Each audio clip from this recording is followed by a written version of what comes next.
Muchos odiaron el final de Juego de Tronos. Demasiado abrupto, demasiado triste. Pero la historia real nos recuerda que hay finales aún peores. Reinos que no cayeron ante dragones ni fuego, sino en silencio, con traición, hambre o humillación. Finales sin gloria, donde los reyes no encontraron el trono, sino la pobreza, el exilio o la muerte. Sin más dilación, comencemos con este especial. En primer lugar tenemos el saqueo de Bagdad de 1258. El antaño poderoso califato abasí se encontraba en la ruina más absoluta. Bagdad, la ciudad de las 1000 bibliotecas, llevaba décadas en declive. Por ello, los ejércitos del imperio mongol, dirigidos por Hulagu Khan, comenzaron un asedio a la ciudad. El califa Al-Mustasim vaciló, pues no tenía un ejército a la altura para enfrentar la amenaza. Al final, los mongoles cruzaron las puertas y se desataron 3 días de saqueo. El califa, envuelto en alfombras, fue pisoteado para no derramar sangre real. La Casa de la Sabiduría se perdió entre llamas y pillaje. El centro del saber islámico se convirtió así en un eco. Después, los cronistas juraron que el Tigris corrió negro de tinta y rojo de sangre, muy parecido a lo que hicieron los caminantes blancos en Casa Austera. Seguimos con la caída de Constantinopla, la definitiva, en 1453. El Imperio Otomano había dado el salto a Europa y tenía rodeada la ciudad. Mehmed II pronto empezó un asedio para hacerse con ella. El sultán arrastró por tierra sus barcos hasta el Cuerno de Oro, burlando la cadena defensiva, y sus cañones abrieron grietas en las murallas. Entonces, el último emperador, Constantino XI, se quitó las insignias, se lanzó al combate y murió como uno más de sus soldados. Santa Sofía, templo imperial, se convirtió entonces en mezquita. Con este batacazo, Europa sintió como 1000 años de historia se cerraron de pronto. Muy parecido a lo que presenciaron Bran y Rickon cuando su hogar estalló en llamas. Continuamos con la caída de Tenochtitlán en 1521. Para hacerse con la ciudad, el conquistador Hernán Cortés construyó una flota de pequeñas naves, brigantinas, para cortar el aire y el agua. Junto con sus aliados tlaxcaltecas cerró las calzadas. La hambruna, flechas y la viruela se apoderaron entonces de la ciudad. Así, tras un asedio brutal de 80 días, la capital mexica cayó y fue arrasada. Los antaños magníficos templos fueron hechos escombros. Prácticamente idéntico a cuando el desembarco del rey ardió por completo. Seguimos con la ejecución de Atahualpa en 1533. La batalla de Cajamarca fue una trampa. El emperador Atahualpa, capturado, ofreció un rescate inaudito, una sala colmada de oro y 2 de plata.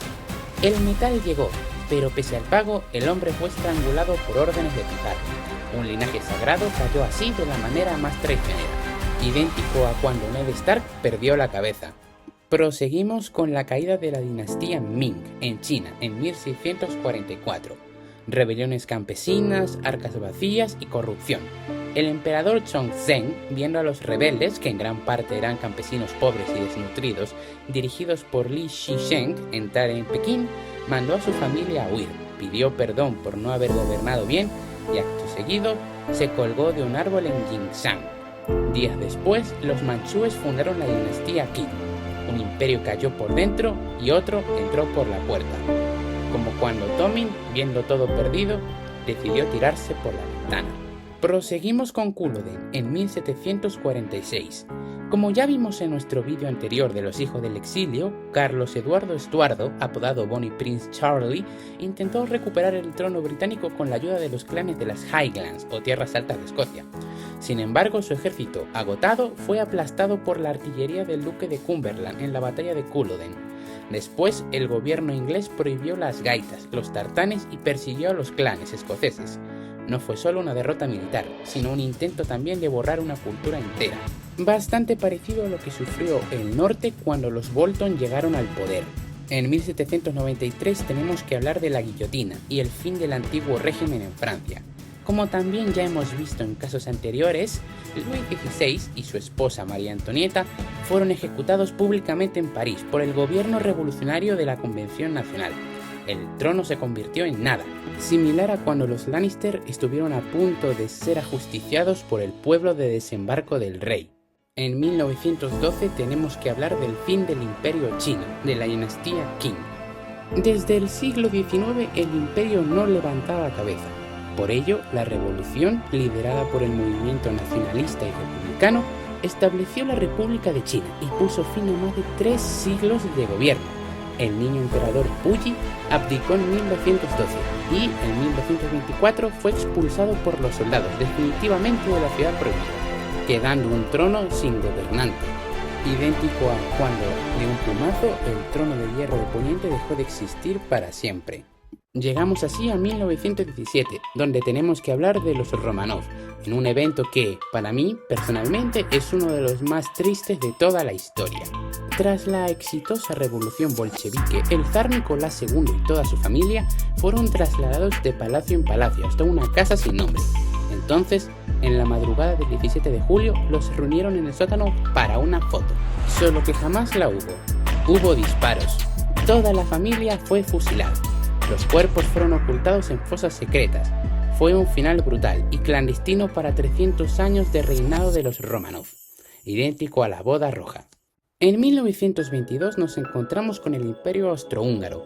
Tras la Primera Guerra Mundial, el emperador Carlos se negó a abdicar formalmente, pero fue desterrado a Madeira. Intentó 2 restauraciones en Hungría, pero fracasó. Finalmente, exiliado en su isla, murió en la pobreza a los 34 años, de neumonía, dejando atrás un imperio colapsado, deudas y niños pequeños, prácticamente idéntica a la vida que tuvo Viserys Targaryen. Llegamos así al último caso más importante. 469 años después de que Bizancio desapareciera, el Imperio Otomano corrió la misma suerte.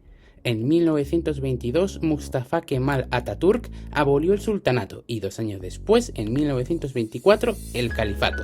El último sultán, Mehmed VI, abandonó Estambul en un acorazado británico y el último califa, Abdülmecid II, con una maleta de estipendio.